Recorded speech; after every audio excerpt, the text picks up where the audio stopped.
आषाढ़ का महीना था। राज्य में बारिश हो रही थी। धर्मराज युधिष्ठिर भगवान कृष्ण से मिलने उनके कक्ष में आए हुए थे। युधिष्ठिर भगवान कृष्ण से कहते हैं, हे केशव, शास्त्रों में इस माह में अधिक से अधिक यज्ञ करने का विधान है। ऐसे में आषाढ़ माह में शुक्ल एकादशी आने वाली है। कृपा करके इस व्रत का महत्व बताएं। भगवान श्री कृष्ण कहने लगे कि हे युधिष्ठिर, जिस कथा को ब्रह्मा जी ने नारद से कहा था, वही कथा मैं तुमसे कहता हूँ। सुनो। एक बार देवर्षि नारद जी को एकादशी के विषय में जानने की तीव्र इच्छा हुई, तो उन्होंने ब्रह्मा जी से आग्रह किया कि वो आषाढ़ माह की एकादशी के विषय में बताएं। तब ब्रह्मा जी ने नारद मुनि को सतयुग के राजा मांधाता से जुड़ी एक कथा सुनाई। कथा कुछ इस प्रकार से है। सतयुग की बात है, जब धर्म अपने 4 पैरों पर खड़ा था। इस समय सत्य, तप, यज्ञ और दान का बोलबाला था। राजा हरिश्चंद्र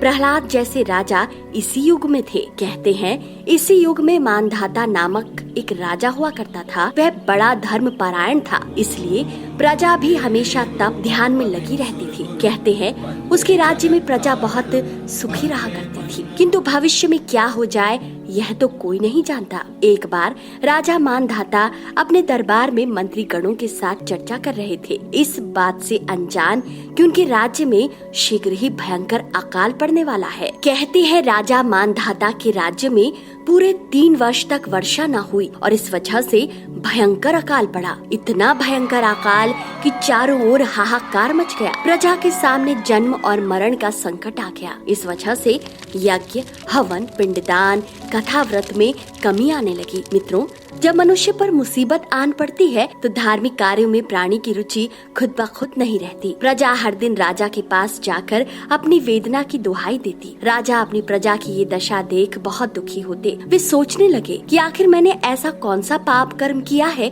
जिसका दंड मेरी प्रजा को मिल रहा है। राजा इन सभी कष्टों से मुक्ति पाने का कोई साधन ढूंढने लगे और इसी उद्देश्य से जंगल की ओर चल दिए। राजा मांधाता जंगल में घूमते घूमते एक दिन ब्रह्मा जी के पुत्र अंगिरा ऋषि के आश्रम में जा पहुँचे और वहाँ उन्होंने उन्हें साष्टांग प्रणाम किया। ऋषिवर ने राजा मांधाता को आशीर्वाद देकर यहाँ आने का कारण पूछा। तब राजा मांधाता ने हाथ जोड़कर कहा, हे महात्मन, मैंने जीवन भर सभी प्रकार से धर्म का पालन किया है, अपनी प्रजा को अपनी संतान की तरह माना है, लेकिन आज मैं अपने राज्य में दुर्भिक्ष का दृश्य देख रहा हूँ। मेरी प्रजा चीख पुकार कर रही है, मुझे उनकी व्यथा देखी नहीं जाती। आखिर ये सब किस कारण से हो रहा है? हे मुनिवर, कृपया इसका समाधान करें। व्यथित राजा मांधाता के वचन सुनकर महर्षि अंगिरा ने राजा की परीक्षा लेने की सोची। उन्होंने राजा से कहा, हे राजन, सब युगों से उत्तम यह सतयुग है, इसे स्वर्ण युग की संज्ञा दी गई है। हे राजन, इसमें छोटे से पाप का भी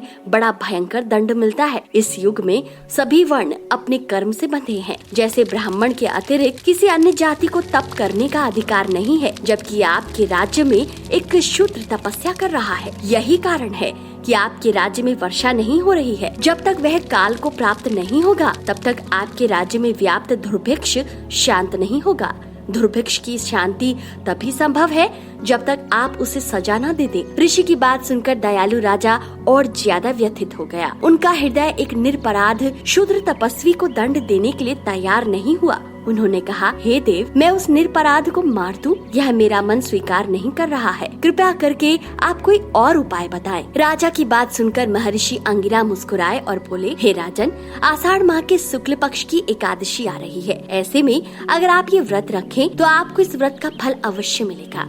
आपके राज्य में अवश्य वर्षा होगी। राजा ऋषि का आशीर्वाद लेकर अपने राज्य की राजधानी वापस लौट आए और उन्होंने चारों वर्णों सहित पद्म एकादशी यानी देवशयनी एकादशी का विधि पूर्वक व्रत किया। व्रत के प्रभाव से उनके राज्य में कुछ ही क्षणों में मूसलाधार वर्षा शुरू हो गई और देखते ही देखते पूरा राज्य धन धान्य से परिपूर्ण हो गया। प्रजा में प्रसन्नता छा गई। एक बार पुनः राजा मांधाता की प्रजा वेद, तप और ध्यान में लीन हो गई। मित्रों, ब्रह्म वैवर्त पुराण में देवशयनी एकादशी के विशेष महात्म्य का वर्णन मिलता है। इस व्रत को सतयुग से कलयुग तक सभी करते आए हैं। सबकी मनोकामनाओं को पूरा करने वाला देवशयनी एकादशी का ये व्रत क्या आप भी रख रहे हैं? अगर हाँ तो कमेंट करके जरूर बताएं। वीडियो पसंद आया है तो इसे जितना हो सके शेयर कीजिए। भगवान विष्णु की कृपा आप सब पर यूं ही बनी रहे। इसी कामना के साथ आज के लिए इतना ही।